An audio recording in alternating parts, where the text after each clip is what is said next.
¿Qué tal le pareció esa publicación del sermón que íbamos a tener hoy? Hay preguntas para nosotros. ¿Por qué un sermón dedicado a la depresión? Y si soy honesto, esta idea tiene semanas, meses dando vuelta en mi cabeza de querer predicar algo así. Porque miras a tu alrededor y en nuestro país, tanto dolor en estos días, también escuchas lo que se vive en nuestras iglesias. Y esto es una realidad. Los cristianos también se deprimen. Esa idea que te dicen a ti, incluso en la tribulación y en la angustia, ¿cómo estás? En victoria. ¿En serio? Siempre, siempre, siempre. En victoria. Y muchas veces ese corazón destrozado. Pero los cristianos también se deprimen. Y por eso he tomado uno de los textos clásicos de consejería para la depresión. Por si no lo sabías. Incluso esto no es solamente una postura de nuestra iglesia, no solamente es una postura de los centros de consejería, ¿no? Esto habla incluso que las estadísticas dicen que esto es así. Incluso la estadística de una de las encuestadoras cristianas más importantes de nuestros tiempos, que es Barnard Group, muestra que el 34% de los cristianos practicantes, y cuando se refieren a practicantes, cristianos nacidos de nuevo, creyentes de verdad,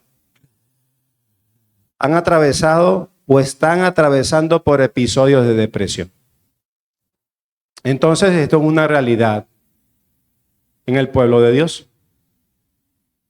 Ahora, en la Biblia no vas a encontrar este término de depresión porque es un término moderno. Cuando la Biblia habla de depresión, la Biblia siempre ha estado ahí, el término es angustia, tristeza profunda, abatimiento. Y de hecho esta palabra angustia está más de 140 veces en la Escritura. Entonces, 140 veces que la depresión sí existe. Lo único que la Escritura lo dice que es la angustia. Y los salmos no camuflajearon este sentimiento, este hoyo profundo. Más bien lo expresaron con transparencia. Por lo menos lo vemos en el Salmo 86 cuando dice, cuando me encuentro angustiado, te llamo Dios. En el Salmo 107 dice, clama al Señor en su angustia y Él los librará. Salmo 10, el cual es un salmo de desgarradora honestidad. ¿Por qué estás tan lejos, Dios?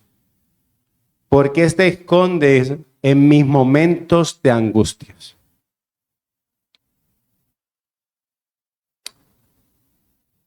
Así que cada vez que utilice la palabra depresión me estoy refiriendo a la angustia bíblica. Y este tema, este sermón, nace con la esperanza de que sea un consuelo para el deprimido y también un faro de luz. Así que este sermón es para ti que hoy estás atravesando el valle de la depresión, de la angustia. También es para ti si quieres proteger tu corazón antes de caer en la depresión. Y también es para ti si quieres aprender a sostener la mano de alguien que está sufriendo en la angustia. Entonces, es para todos los cristianos. Es para absolutamente todos. Y la idea principal que quiero presentar para ustedes, o idea central, es esta mañana. Es la siguiente. De la cueva de la depresión al verdadero propósito. De la cueva de la depresión al verdadero propósito. Y lo vamos a estar viendo en dos puntos. Voy a ir expresando el primer punto y después el segundo. Y el primer punto es este, la cueva de la depresión. Los 7 pasos que nos hunden. Ahí vamos a ver una escalera de 7 pasos que nos va hundiendo uno tras otro, lo vamos a ver en un momento. Pero me gustaría hablar un poco del contexto de este pasaje. Como lo escuchamos de nuestro hermano Jorman hace un momento, Elías, si lo podríamos decir de esta manera, vivía en el capítulo 18 su prime como profeta. Ese era si estudiamos toda la vida de Elías, este fue el momento que dijeron, wow. Oró, descendió fuego, degolló 450 falsos profetas. Decir, no, este es el profeta de profetas. El prime está, este es tremendo profeta. Y lo es. Pero, ¿qué pasa cuando leemos este texto que acabamos de leer juntos? ¿Cómo llegó este hombre que hacía con la oración, pedirle a Dios, que hacía descender fuego, a huir? ¿Qué pasó con esta victoria en el Monte Carmelo? ¿Cómo pasó de esto a la huida del desierto tras las amenazas de Jezabel? Y lo voy a recordar. En el verso 1, Acab dijo a Jezabel, el esposo le dijo a la esposa, la nueva de todo lo que Elías había hecho. O sea, la información. Mira, este hombre acabó con los profetas. Y de cómo había matado a espada a los profetas. Verso 2. Entonces envió Jezabel, esta mujer, a Elías, un mensajero diciendo, así me hagan los dioses y aún me añadan, si mañana a estas horas yo no he puesto tu persona como uno de ellos. Y esto está raro. Ella está jurando por sus dioses. Pero estos no son los dioses que hace un momento escuchamos que Elías le está diciendo, quizás está dormido. Despiértanlo. ¿Por qué pasó de esto? Además, cuando Elías dijo, es que tus dioses no son nada. A huir por su vida. Ese es el contexto. Y es que, mis hermanos, después de su prime como profeta, el mejor momento de su vida como profeta, Elías entró en un agotamiento brutal. Que incluso lo llevó por su propia fragilidad a dejar de contemplar a Dios que lo había protegido, guardado, cuidado en el pasado. Él no supo lidiar con ese bajón de fuerza, ese agotamiento, y ese agotamiento, en vez de permanecer viendo a Dios, mi sustentador, mi protector, el que provee, el que me ha guardado, ese agotamiento bajó su mirada a las circunstancias.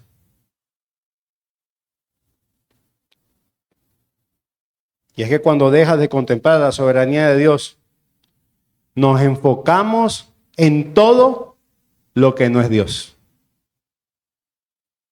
Y allí es donde comienza el descenso a la cueva de la depresión.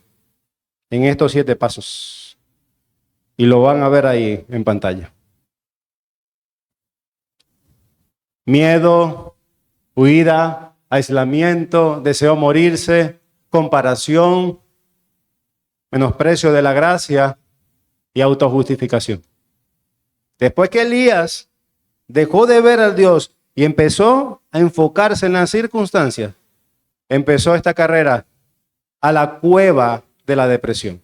Así que vamos a ir desglosando uno por uno. Miedo. Y lo vemos en el verso 3. ¿Me acompañan? Viendo pues que solamente una hermanita aquí me está apoyando. Viendo que el peligro se levantó y se fue para salvar su vida. Viendo pues el peligro, miró la amenaza en lugar de mirar a Dios. El Dios que lo había sostenido dejó de ver a Dios y se concentró en la amenaza. Elías, por el miedo, dejó de mirar a Dios y dejó de recordar el capítulo anterior. Dejó de recordar el fuego sobre el altar, la lluvia sobre la tierra cuando oró, el cuidado milagroso en el capítulo 17 en el arroyo de Querit, que hasta cuervos iban a alimentarlo. En lugar de eso, se enfocó 100% de su atención en la amenaza de Jezabel. Su mundo se redujo a eso. Él estaba bien por su agotamiento, no vio a Dios, sino que vio la amenaza y su mundo se redujo a eso. No hay nada más para la vida de Elías que la amenaza de Jezabel. Esta mujer va a acabar con mi vida, me voy. Tuvo miedo. Tuvo miedo. Y voy a traer otra vez la ilustración que hice algunas semanas de la bolsita de té hasta que sea parte de nuestra sangre. Porque creo que es muy bueno recordarlo. A los que no lo han escuchado, la teología de la bolsita de té es lo siguiente. Cuando sumerges una bolsita de té en el agua hirviendo, el agua no inventa el té, ¿cierto? No. Simplemente saca a la luz lo que esa bolsita ya tenía. Cuando sumerges, simplemente saca lo que tenía adentro. Así que las circunstancias difíciles en esta vida son el agua caliente. No crean debilidad en tu corazón. Simplemente revelan lo bueno o lo malo que está dentro de nuestro corazón. Y en el caso de Elías, cuando llegó la amenaza, estando agotado, rompió su vida diocéntrica que había tenido hasta ese momento y la vuelve yocéntrica. ¿Sí lo entiendes? Diocéntrica, yo me someto a lo que tú me digas, yo voy a donde tú me digas, yo me someto a tus mandamientos con gozo, hable Jehová, siempre mi vida ha sido un sí y amén. Así vivía Elías. Pero cuando se enfoca en las circunstancias y no en Dios, se convierte en yo-céntrica. Yo soy el centro, yo tengo que resolver esto por mis propias fuerzas sin depender de Dios. Y eso es una pregunta para nosotros. Cuando llega la amenaza, la prueba y la dificultad en nuestras vidas, ¿cómo respondemos? ¿Cristocéntricamente o yo-céntricamente?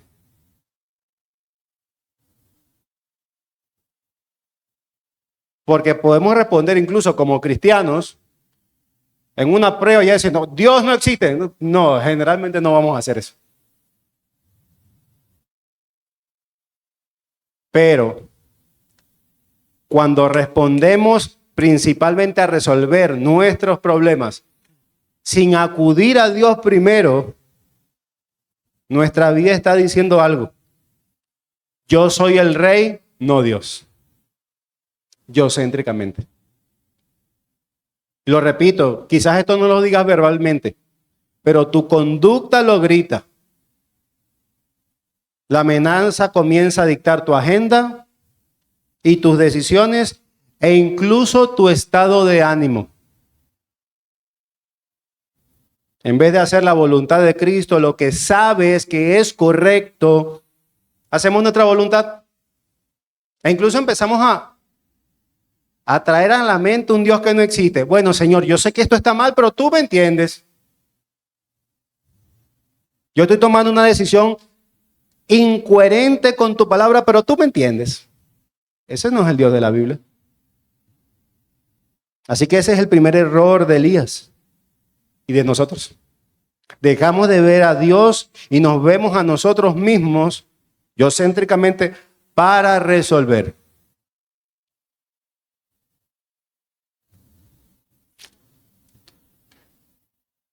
El segundo escalón.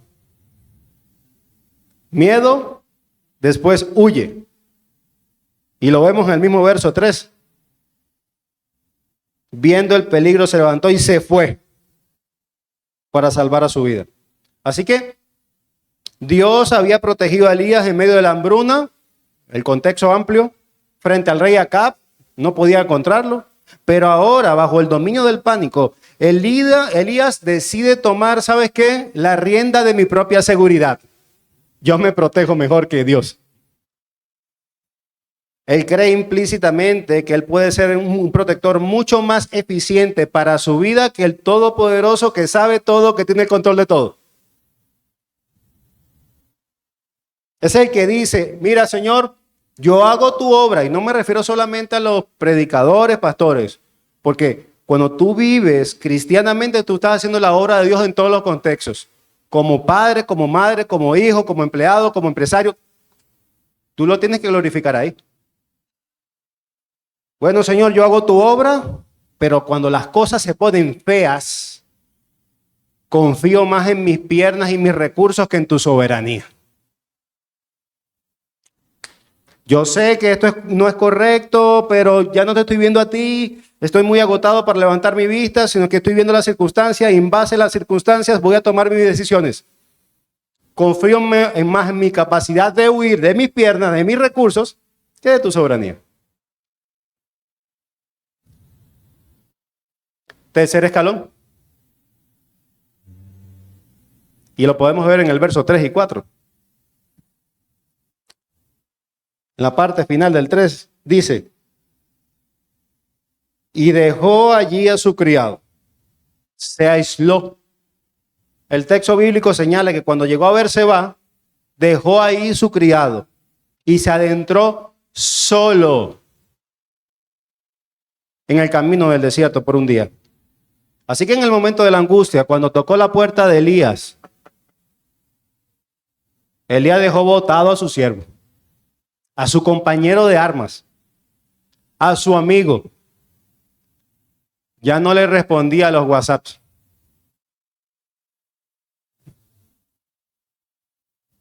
Tuvo esta actitud que lamentablemente nosotros conocemos por otros y muchas veces por nosotros mismos.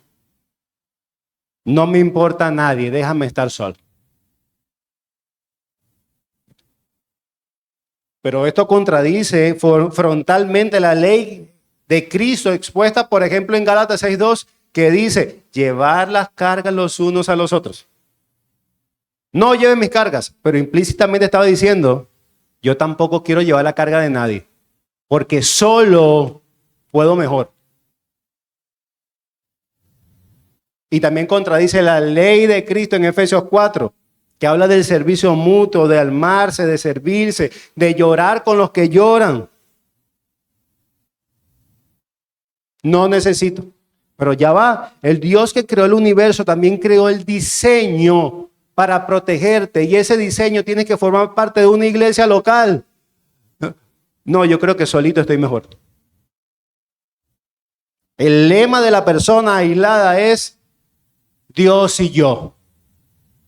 Y eso suena romántico, lindo. Incluso podrían hacer una película de Netflix poniéndole ese título y hasta que ya era Dios y yo.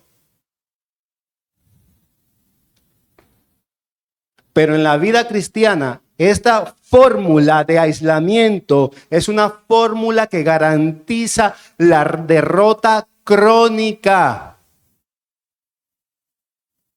Una y otra vez. Los que se aíslan le esperan una derrota una y otra vez, bajando un peldaño más en esta escalera a la desesperación, a la angustia, a la depresión.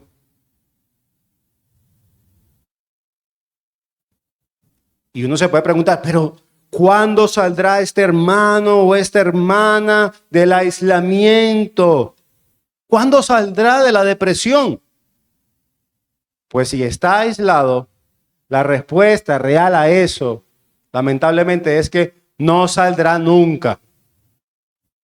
Sin Dios no. Pero ¿sabe lo que sí podemos hacer solitos? Es bajar por esta escalera. Si te aíslas de la iglesia local y de las personas que caminan contigo, que Dios te diseñó como un cuerpo, que te dan vitalidad, que te corrigen, que te animan, que te exhortan, que te levantan cuando caes. Si te aíslas de eso, estarías rechazando el regalo que Dios compró por su sangre para protegerte. No te aísles. Y como esto es un texto no solamente que habla del deprimido, no solamente que habla para protegernos de la depresión, sino también para ayudar a los que están deprimidos, también voy a aprovechar a hacer una aplicación ahí. En pocas palabras, a aquellos que no están en angustia y depresión, por lo menos en este momento. Así que si alguien viene a ti, mi hermano, mi hermana, y está cargado por la angustia de la depresión, no lo rechaces. Pero pastor, no sé cómo aconsejarlo, quizás está pasando por un momento abrumador y lo que le pasa me sobrepasa de conocimiento. ¿Está bien? Prepárate teológicamente.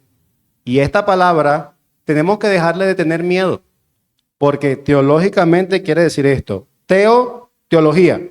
Teos, Dios, guía, conocimiento. Conocimiento de Dios. Prepárate en el conocimiento de Dios. Y esto no significa obligatoriamente que te vas a inscribir en un seminario mañana. No me refiero a eso. No está mal si lo haces, pero no me refiero a eso. Pero sí debes leer buenos libros, debes pedir consejos a otros para aconsejar, no para mandárselo. Mira, aquí va, este hombre está deprimido. Ahí va. No, involúcrate. Escucha las enseñanzas que se ha dado desde este púlpito. Cuando tú te metes en la cuenta de YouTube, son casi 1000 enseñanzas, casi 1000, de un montón de temas que te van a ayudar a aconsejar a otros. Asume tu responsabilidad del ministerio de los unos a los otros para que tu hermano no se aísle.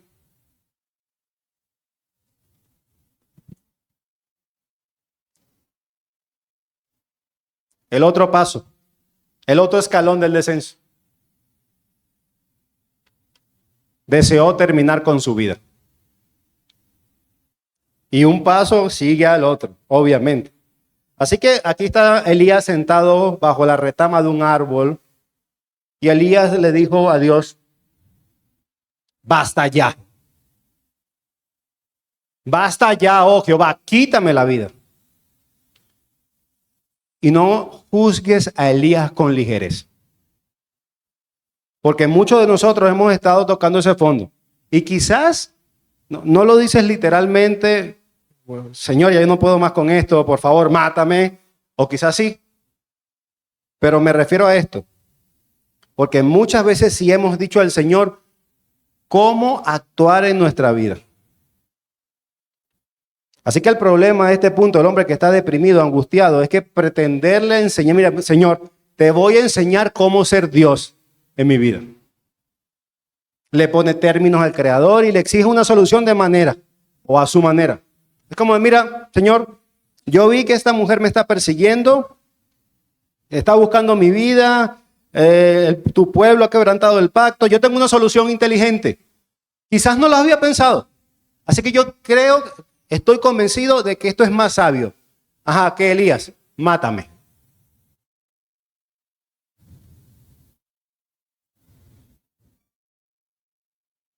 Pero a menudo reaccionamos así con Dios, ¿o no? Señor, mira mi vida, yo no merezco esto, me están persiguiendo, mi vida es un fracaso económico, fracaso sentimental, Señor. Pero tengo una buena solución. A mi problema de matrimonio es mi esposo, cámbialo. Sí. Si tú lo cambias, yo soy feliz. A los hombres, Señor, por favor, mira el hombre que soy yo, que tú creaste en Cristo Jesús. ¿Cómo me vas a dar a esta esposa? Cámbiala y así seré feliz. Y eso pasa con el trabajo, con los jefes, con este país. Cámbialo. Cambia mis circunstancias y seré feliz. ¿Ve que soy más sabio que tú? Y hermanos, esto puede ser alimentado por cualquier cosa, incluso por las redes sociales. Porque caemos en el espejismo de creer que los cristianos en otras partes del mundo no sufren o sufren menos. ¡Wow! ¡Qué vida! Mira, se van a congregar en su iglesia, en su camioneta último modelo. Mira qué casa, mira el trabajo que tienen. Mira. Ese es el problema. Cámbialo. Mientras nos victimizamos por todo, Señor, ¿por qué me tocó nacer en este país que parece que la única manera, la única felicidad colectiva que yo veo es cuando viene la luz y todos dicen, ¿Han escuchado, cierto?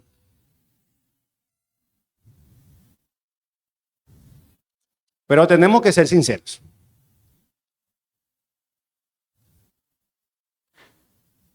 ¿Realmente toda nuestra vida ha sido tiniebla y penumbra? Olvidamos las glorias o las gloriosas victorias pasadas, igual que Elías, donde Dios nos permitió vivir días fenomenales de gran luz, que cuando nos acordamos de ello, todavía estamos dando gracias. Así hayan pasado años. De hecho, muchas veces uno entra a la casa de un hermano o de una hermana y tiene algunas fotos de su familia, de momentos de viaje, de risas. ¿Y cuándo fue eso? No, ese día la pasamos genial. Ese fue Dios que permitió eso. Ese día me hice miembro de la iglesia. ¡Wow! Sí, yo. Ese Dios que le permitió eso. No es cierto que toda nuestra vida gira en torno a la cueva que podamos estar hoy. Pero muchas veces pasa eso y caemos en el papel de víctimas indefensas. Señor, mátame. Charles Spurgeon decía sobre esto. Es difícil entender cómo un hombre como Elías pudo desplomarse bajo la retama, el árbol. Y esto espero que te anime, a mí me animó. Pero cuando nosotros mismos caemos ahí, en la depresión, nos consuela recordar que no somos los primeros santos en transitar por este valle oscuro. No somos los únicos que nos hemos sentido así.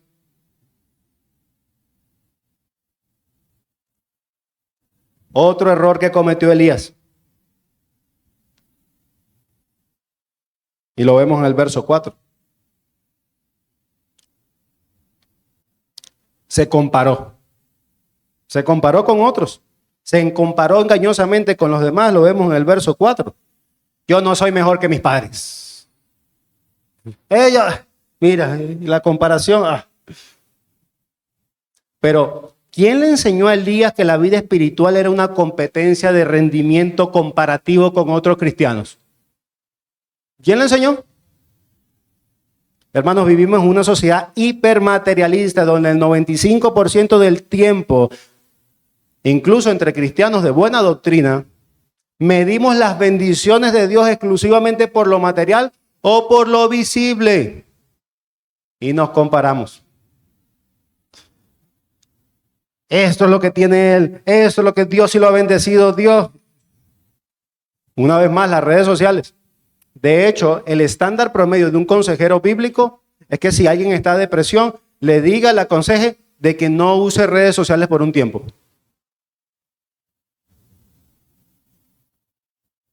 Porque ahí parece aparecer, valga la redundancia, la vida que quizás Dios te robó. Familia, carros, lo que sea. Pero nos comparamos. Mira cómo ora aquel, incluso en las cosas piadosas. Mira lo que tiene el otro. Mira cómo Dios lo bendice. Pero escúchalo bien. Tu llamado jamás ha sido ser más espiritual o más exitoso que tu hermano. Esto nunca ha sido una competencia. Nunca. Nunca. Nuestro llamado máximo es uno solo.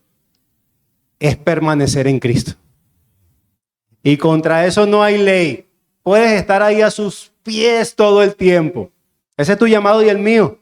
No a compararte con tu hermano, con las bendiciones espirituales, materiales o lo que sea. Eso es un error. Pero otro error es que menosprecia la gracia. Y mira cómo va bajando. Ya vamos a llegar al final. Menospreció la gracia recibida para seguir alimentando su angustia. Y mira La misericordia de misericordia, de misericordia, de misericordia e infinita misericordia que es nuestro Dios. ¿Por qué lo digo? Porque aún en medio del berrinche del profeta, que nosotros lo encarnamos bien muchas veces en nuestra vida, Dios no lo consume con un rayo. De hecho, a los que tienen hijos de este lado del sol, cuando un hijo se porta mal una y otra vez, a veces tienen que aguantarse la mano porque lo quieren dar. Uy, otra vez. Pero mira, a pesar de que viene arrastrando todos estos por su agotamiento, poner la mirada en las circunstancias, Dios no lo azota ni lo destruye con un rayo. ¿Saben qué hace? ¿Saben qué hace nuestro buen Dios? Le envía un ángel con una tortica caliente, porque algunas versiones dicen eso, un pancito caliente recién horneado y una jarra de agua dulce. Y le dice, ese ángel le da una patada y le dice, levántate. Le dice eso. Lo tocó suavemente. Y algunas tradiciones dice gentilmente. Y le dice, Elías, levántate y come. ¿Es en serio? Un hombre que claramente estaba en este momento en su berrinche, en su no someterse a Dios, ahí Dios nos sirve igual. Este es un buen padre. Y también lo hace por otra cosa, porque aparte de capacitarlo para la caminata que le espera, lo está capacitando para ese agotamiento que tuvo cuando mató a esos profetas. Él pueda descansar, pueda beber, pueda dormir, para que pueda escuchar atentamente las correcciones que él le va a hacer. Él tiene un propósito mucho mayor para Elías. Elías cree que va para una cosa, pero el Dios soberano lo usa para su gloria. Y entonces, ¿qué hace Elías? Elías comió, bebió, se volvió a acostar y el ángel una vez más lo toca nuevamente y le dice, hey, come un poquito más. Come un poquito más, porque lo que te espera esos 40 días son fuertes. Y al despertar, caminó 40 días y 40 noches con la fuerza de esa comida que Dios le dio. O sea, bueno, seguro iba a predicar, iba a hacer una profecía. No. ¿Saben qué iba a hacer? O lo que su mente creía que iba a pasar. Iba a meterse más profundo en el desierto, en la cueva de Oreca. ¿Y por qué digo que menospreció la gracia recibida? Porque Elías utilizó la misma gracia sustentadora de Dios en un sentido para financiar su caminata obstinada a la cueva de la depresión. Si Dios no le hubiese dado alimento, probablemente no hubiese llegado. Pero utilizó la gracia de Dios dadivosa para financiar su caminata obstinada a la cueva de la depresión. Él usó la provisión divina para avanzar su propia agenda de autocompasión. La agenda de Dios no, la mía. Yocéntrico. Y hermanos, ¿cuántas veces nosotros hacemos lo mismo? Dios nos da salud, recurso, sostenimiento.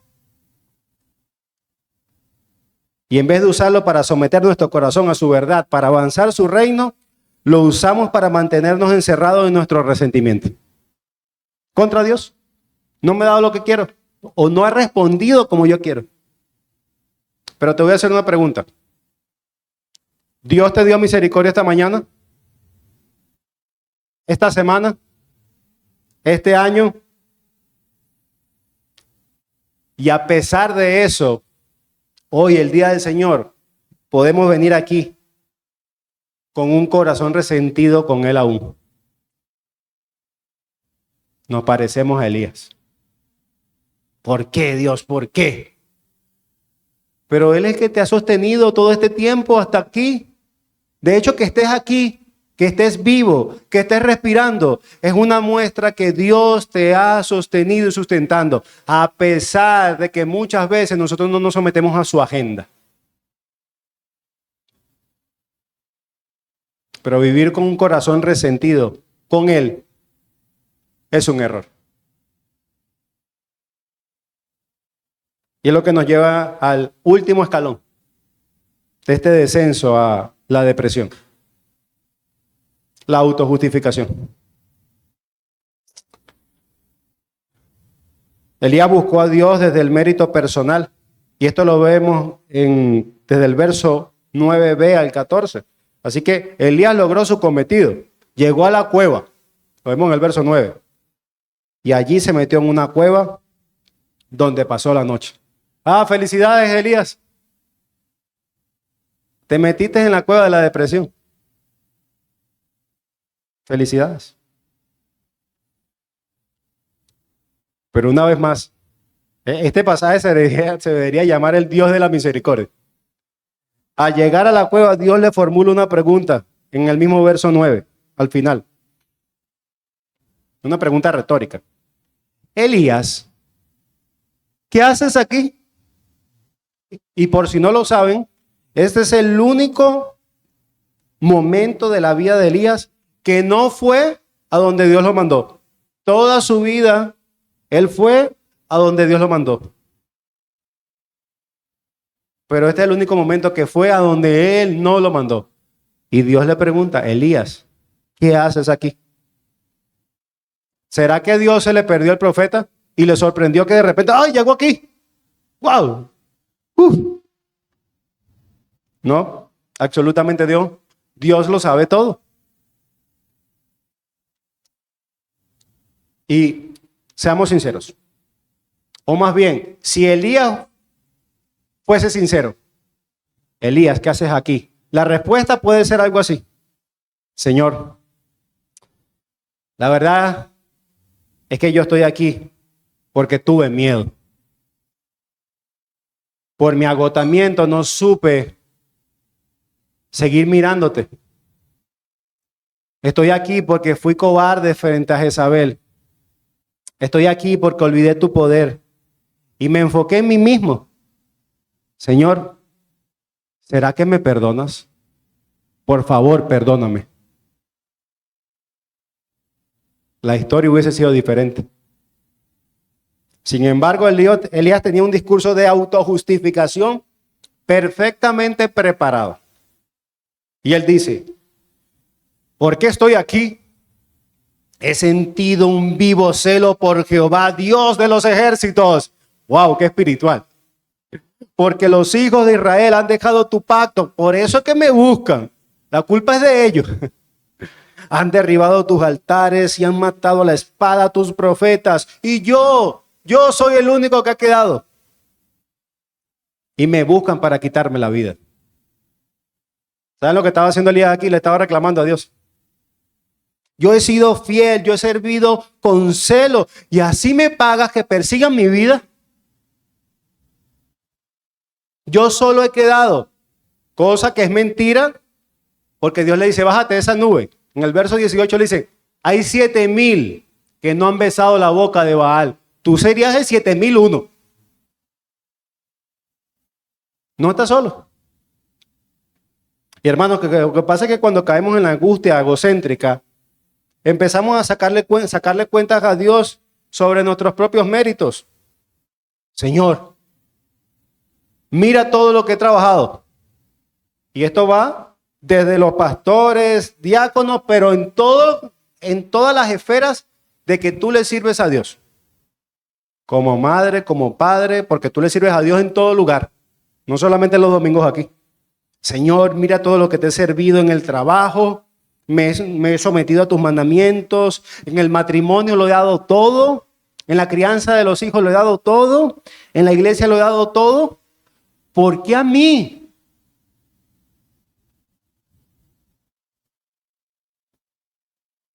Refugiándonos en el engaño de todos están mal, como Elías, Israel está mal. yo soy el único fiel, la culpa es de los demás. Y muchas veces nos hemos encontrado ahí. Yo estoy pasando esta dificultad por otro. Yo nunca soy el culpable. Como afirma Martin Lloyd-Jones, él habla de la depresión espiritual y él dice esto: la causa principal de la angustia en la vida cristiana es que nos escuchamos constantemente a nosotros mismos. No tengo la culpa, no tengo la culpa. En lugar de hablarnos a nosotros mismos con la verdad de Dios. En vez de utilizar la verdad de Dios, y ciertamente yo no conozco la circunstancia, Dios, pero tú eres bueno, tú eres misericordioso, tú nunca te equivocas, tú me amas y la cruz del Calvario da una muestra de ese amor por mí. Yo no entiendo lo que está pasando, pero este eres tú, Dios.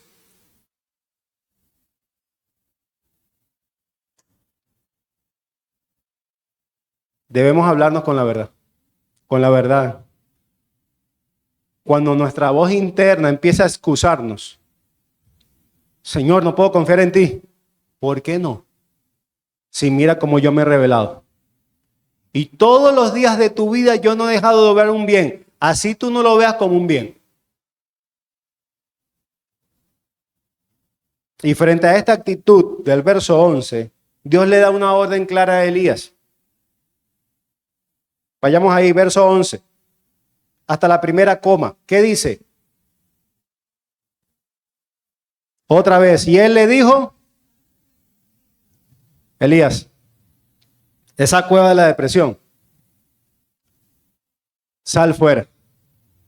Mira más allá de la cueva. Yo tengo que mostrarte algo.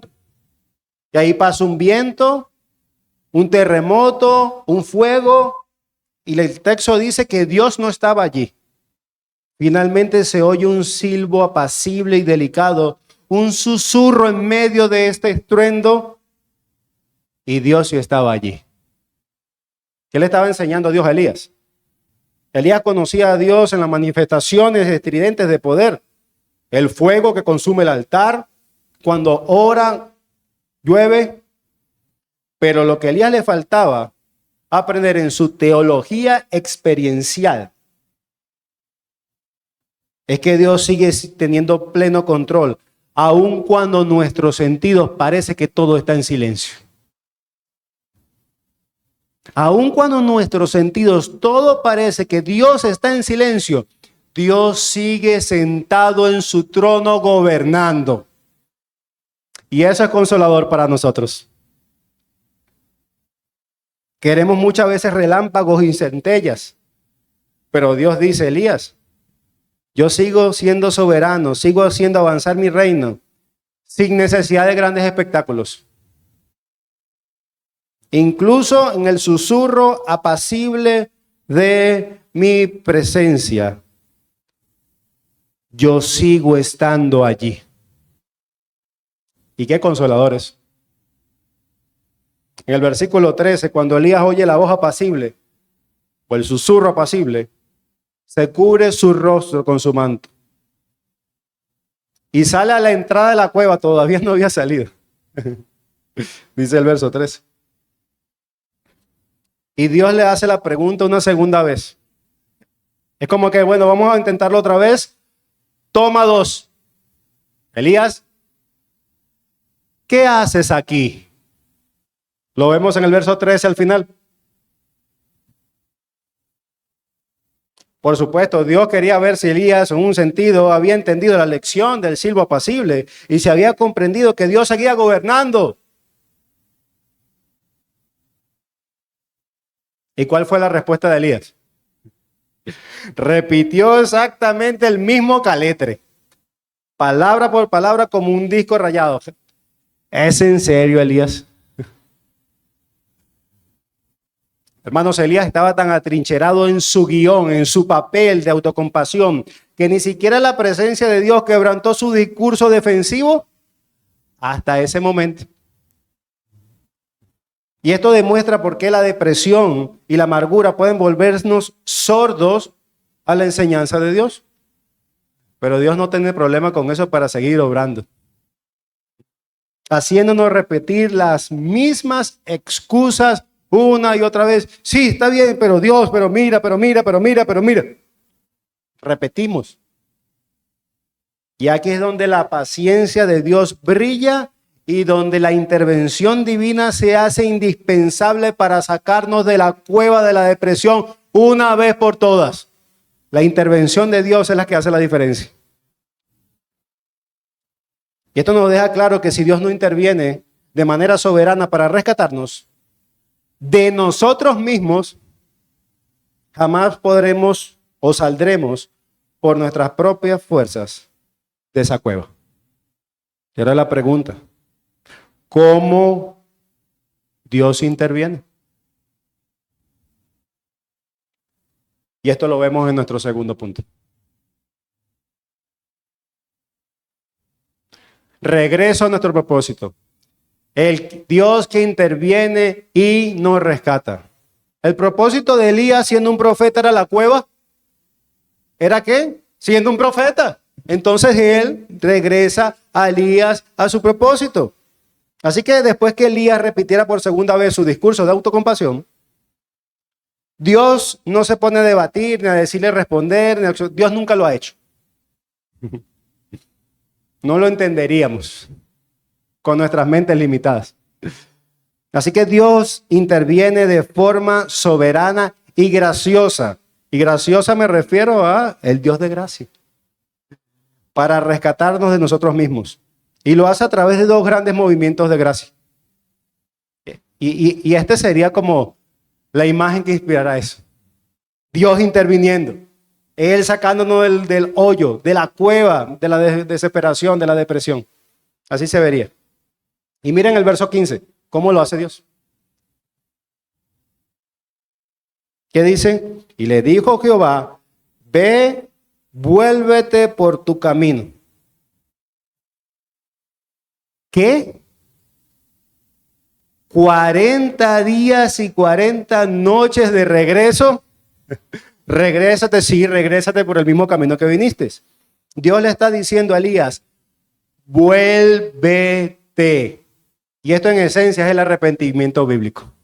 Vuélvete, vuélvete, vuélvete de tus caminos enredados, de tus caminos, del lugar donde yo no te he llamado. Vuélvete.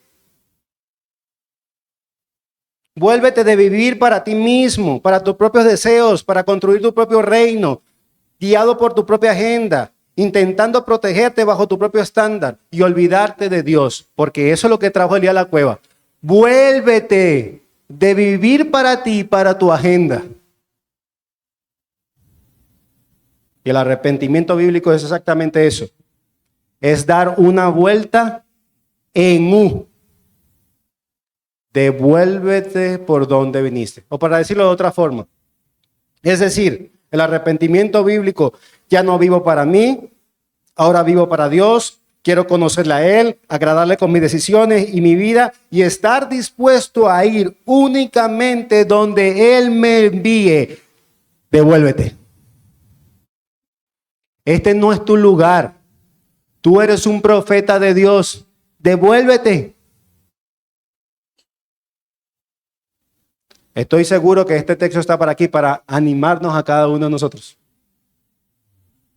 Aquellos que están extraviados, cristianos extraviados, que han caído en esta cueva, devuélvete. Devuélvete de la cueva de la depresión. Devuélvete. Y uno de los problemas que muchas veces no nos impiden devolvernos es porque ponemos la mirada constantemente en las cosas que no entendemos. ¿Por qué Dios permite estas cosas? Explícame. No vamos a conocer el propósito de Dios en todas las cosas. Ni en tu vida, ni en la vida de otros. Y estar ahí en ese bucle termina atrapándonos en la cueva del desierto. ¿Por qué hiciste eso? Tú no eres un Dios bueno. ¿Por qué lo permitiste? Sí, pero no lo puedes entender. Pero alguien decía, cuando no entendemos la mano de su Señor, de nuestro Señor, ¿sabe que sí podemos estar seguros? de su carácter. Sí conocemos su carácter. Y nuestro Dios es bueno, misericordioso y nunca ha traído una prueba a tu vida, una amenaza a tu vida que no tenga un propósito glorioso para Él y de bendición para ti. Así no te parezca así.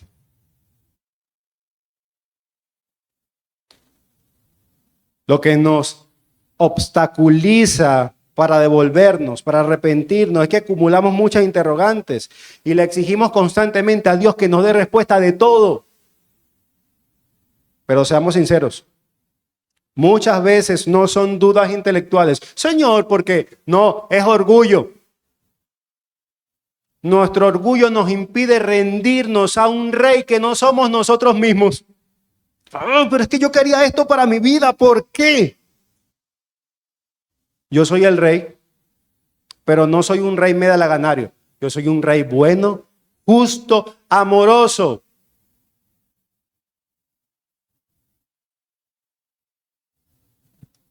Pero cuando nos caemos en ese bucle de depresión, esa misma tiranía personal es la que nos lleva directo a la depresión. Porque intelectualmente sabemos que no controlamos el futuro, pero nuestro pecado aún sigue remando. Sí, yo lo controlo. No es cierto. Y en esa depresión que muchas veces nos ahoga cuando caemos aquí, solo existe una salida. ¿Cuál es? Reconocer que Él es Dios y no nosotros. Amén. Solamente una persona está de acuerdo. Amén. Y es allí, mis hermanos, cuando te rindes y te das cuenta de que Dios solamente tiene una pregunta para ti en esa cueva del berrinche, en esa cueva de la desesperación, en esa cueva que no puedes controlar nada. ¿Sabes cuál es esa pregunta? ¿Ya? ¿Ya terminaste de decir que eres la víctima de todo lo que te pasa? ¿Ya? ¿O todavía quieres seguir encerrado en tu cueva alimentando tu amargura? ¿Ya? Y muchos podrían estar pensando, por eso es que no me gusta venir a la iglesia. Me dicen las cosas que no quiero escuchar y me dicen que siempre estoy mal. Por eso es que me gusta algunos. Y no me refiero solamente a esta iglesia, sino al cristianismo moderno. Prefiero ir a la solución moderna, ir a un terapeuta. Él siempre me dice lo que quiero escuchar. Sí, también te cobras. A un profesional que les dirá lo que ellos no tienen la culpa de nada, que no tienen la culpa de su ira, de su amargura o de sus fracasos, porque son 100% responsabilidad de sus padres, de sus tíos, de sus cónyuges, de sus hijos o de su iglesia desactualizada. Pero Elías y todos los que descendemos al abismo de la angustia, caemos ahí porque dejamos de ver 3 verdades eternas de Dios. Caemos en ese pozo porque dejamos de ver 3 verdades eternas. ¿Cuáles son? Número 1, es que Dios es soberano. Todo lo que el Señor quiere lo hace en los cielos y en la tierra y en los mares y en todos los abismos. Salmo 135.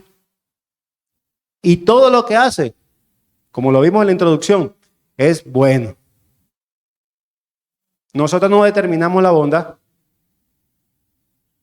Él no puede hacer algo que no sea bueno porque iría en contra de su carácter. Todas las cosas que Dios permite son buenas. Aunque a nuestros ojos e intelecto muchas veces tenemos que ser sinceros. A veces no nos parece así. Pero su palabra dice que Él es bueno. La otra cosa que a veces dejamos de vista o perdemos de vista. Dios siempre cuida a su pueblo. Nuestra alma espera en el Señor. Él es nuestra ayuda y nuestro escudo. Salmo 33. De hecho, que hoy estén aquí demuestra que Dios sigue perseverando y preservando y cuidando a su pueblo. No solamente estos 2000 años, toda la historia, desde Génesis, Dios sigue teniendo pueblo. ¿Saben por qué? Porque Él lo ha cuidado. Y número 3, que muchas veces perdemos de vista esto, que nuestras vidas están en sus manos firmes. Y las manos de Dios son firmes. Él es quien mantiene nuestra alma con vida y no permite que nuestros pies resbalen. Mira, cuando tú te arrepientes de tus pecados contra Dios y crees en el Señor Jesucristo, que en esa cruz del Calvario Él pagó todos tus pecados, pasados, presentes y futuros. Eres un creyente. Y uno de los títulos que Dios te da es que eres una oveja. Somos ovejas. Y algo que va unido a la oveja es que somos torpes. Pero este texto, a pesar de nuestra torpeza, dice, Él es quien nos mantiene nuestra alma con vida y no permite que nuestros pies resbalen. A pesar de nuestra torpeza. Hermanos, la gracia redefine nuestra identidad. Y aquí está quizás lo más alentador de este pasaje. Que a pesar de que Elías fue terco, igual que nosotros, de que fue orgulloso, amén por aquí, por ejemplo, necio, y perdió de vista al Dios de toda gracia, la Escritura, y esto es lo alentador, jamás lo define como un profeta fracasado. Años más tarde, incluso en el Nuevo Testamento, Elías aparece en el glorificado en el monte de la transfiguración. Algunos lo han leído. Y más adelante, en Hebreos 11, también figura como uno de los que pertenecen al salón de la fama de la fe. Así lo recuerda la Escritura. No como el profeta que fracasó. ¿Por qué esto es un aliento para nosotros? Porque mi hermano, mi hermana, Dios no te define por un capítulo oscuro en tu vida. Lo voy a repetir. Dios no te define por un capítulo oscuro en tu vida. Y puedes que hoy estés pasando por la depresión más absurda, profunda en este momento. Pero Dios no te etiqueta por nuestros peores momentos. Quizás los hombres sí. Te etiquetan por tus peores momentos. Pero el nombre de esos hombres va a pasar de aquí a 100 años. El de Dios no. Pero ¿sabes cómo Dios sí te define? Te define porque lo que Él dice que eres en Cristo. Y te voy a decir algunas. Dios te ve a ti, aquellos que se han arrepentido, aquellos cristianos que han traído su vida, que han entregado su vida. Dios dice esto de ti, te define de esta manera, que eres alguien que ha sido salvado, aceptado, perdonado y que eres un hijo muy amado del Rey. Esa sí es tu etiqueta y una etiqueta gloriosa. En el momento que pierdes de vista tu identidad en Cristo, entras en la espiral descendiente o descendente a la depresión. Pero cuando la recuperas, recuerdas quién eres en Cristo y a qué has venido a esta tierra. ¿Y sabes a qué has venido? A glorificar a Dios y a disfrutar de Él para siempre. Amén. Gloria al Señor por eso. Pero Dios no termina ahí. Él nos devuelve, como Elías, a nuestro propósito. Él no simplemente nos deja en la cueva, nos dice, nos saca de ahí, sino que regresa al propósito creador y redentor que yo te hice. Y lo vemos en el verso 15 al 18, parte B. Haz lo que Dios te ha mandado hacer.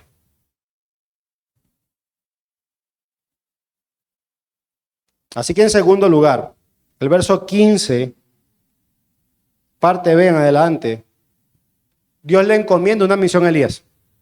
Ungirás a Hazael por rey de Siria, a Jesús por rey de Israel y a Eliseo en lugar tuyo de profeta. Y Dios no le dice a Elías, mira, perdiste la oportunidad. ¿Sabes cómo caíste en depresión y te pusiste medio necio ahí en la cueva? Ya no me sirves, estás despedido. No le dice eso. Con esto Dios le estaba diciendo a Elías, mira, ¿sabes qué, Elías? Ese momento de oscuridad, cuando tú dijiste, Señor, mátame, que tú pensabas que tu vida iba a acabar, que tú pensabas que ese era el fin de tu historia, pues eso no es así, porque tu historia no ha terminado en mis manos. Mi hermano y mi hermana, la tuya tampoco. El remedio de Dios para el deprimido no es la inactividad ni el aislamiento, sino recordarle que siguen siendo un instrumento útil en las manos soberanas de tu Redentor. Sigue siendo útil. Incluso recordándole que no todo depende de él. Porque lo que le dice es que hay 7,000 fieles caminando a su lado. Y esto es alentador. No estoy solo. Y no estamos en aquellos tiempos. Pero mira a tu alrededor. Tú tampoco estás solo. Tienes una iglesia. Tienes un pueblo. Y hay algo que debemos dejar profundamente claro. O profundamente, bellamente, hermosamente claro. Y es que la intervención de Dios a nuestro favor no es una novedad. Él siempre ha sido el Dios que interviene por su pueblo. Cuando estábamos muertos en la cueva de nuestros delitos y pecados, aún sin desear ser rescatados, Él intervino en carne y hueso en nuestra historia del dolor para salvar a pecadores que se arrepienten y creen a Él como Salvador. Y si siendo enemigos, Él intervino para salvarnos, a ti cristiano y cristiana, ¿cómo no va a intervenir ahora que eres su hijo? Gloria al Señor. Y hermanos, un texto que encarna perfectamente esta verdad es Lucas 15, del 1 al 7, y probablemente muchos lo conocen de memoria, que es la parábola de la oveja perdida. Y el contexto de eso lo vemos en el verso 1, el verso 2, el cual se acercaban a Jesús, todos estos publicanos y pecadores para oírle. Y esos somos todos, publicanos y pecadores, así que calificamos para escuchar a Jesús. Y los fariseos y los escribas murmuraban diciendo, los pecadores reciben y con ellos comen. Y Jesús le dice, bueno, yo tengo que contarle una historia. ¿Qué hombre de ustedes, teniendo 100 ovejas, si pierde una de ellas, no deja las 99 y va en el desierto? Y quiero decirle un contexto también histórico sobre esto. Si tú perdías 1, 2, 3, 4 ovejas de 100 ovejas, en ese momento no eras un mal pastor. Así que esto es, por eso es que es el buen pastor. Es el pastor por excelencia plus ultra de la gracia. ¿Qué hombre de vosotros, teniendo 100 ovejas, si pierde una de ellas, no deja las 99 en el desierto y va tras la que se perdió hasta encontrarla? ¿Hasta dónde llega? Hasta encontrarla. Y cuando la encuentra, la pone sobre sus hombros gozoso, feliz. Y al llegar a casa, al llegar a su casa, reúne a sus amigos diciéndole, hey, gózate conmigo, ven, ven, ven, esto es una fiesta. Porque he encontrado mi oveja que se había perdido en el desierto. Así que os digo que así habrá más gozo en el cielo por un pecador que se arrepiente, y hay una versión que me encanta, que se arrepiente y regresa, que por 99 justos que no necesitan arrepentimiento según ellos. Hermanos, esta es la intervención gloriosa de nuestro Dios. Así que, ¿qué belleza de Salvador tenemos? La cueva, y escúchalo bien, la cueva de la depresión y el desierto de la angustia que probablemente estás, esa no es tu casa. Tu casa es sobre los hombros de Jesús. Elías olvidó por un momento quién era su Dios. Por un momento. Ese profeta de profetas. Pero el Dios de toda gracia no lo abandonó en la cueva de Oreb. Él fue al rescate de la misma manera que Jesús por esa ovejita torpe. De la misma manera, la intervención de Dios en tu vida no depende de tus fuerzas ni de tus méritos, y gloria a Dios por eso. El buen pastor no se quedó distante esperando que nosotros encontráramos la salida. Jesús descendió, fue, busca a la perdida en el desierto, aún en el desierto de tu desesperanza, aún en tu desierto, en tu angustia. Él va y te busca hasta hallarte. Y quizás Dios está utilizando este sermón para hallarte. Él vino a buscar lo que se había perdido porque era de Él. Y cuando te alcanza incluso en tu punto más bajo, no viene con un garrote a recordarte lo mucho que fallaste. ¿Sabes qué? Te perdiste, te voy a dar. No. Viene con la ternura de la gracia a cargarte sobre sus hombros victoriosos. Es el mejor lugar para sus hijos. Así que tu lugar no está en la cueva, no está en la oscuridad, ni en el aislamiento del desierto. Tu lugar está sostenido por los hombros de Cristo. Es ahí tu lugar. Rodeado de su iglesia y disfrutando juntos la comunión del Redentor. Ese es tu lugar. Así que, mi hermano, sal de la cueva. Rinde tu orgullo.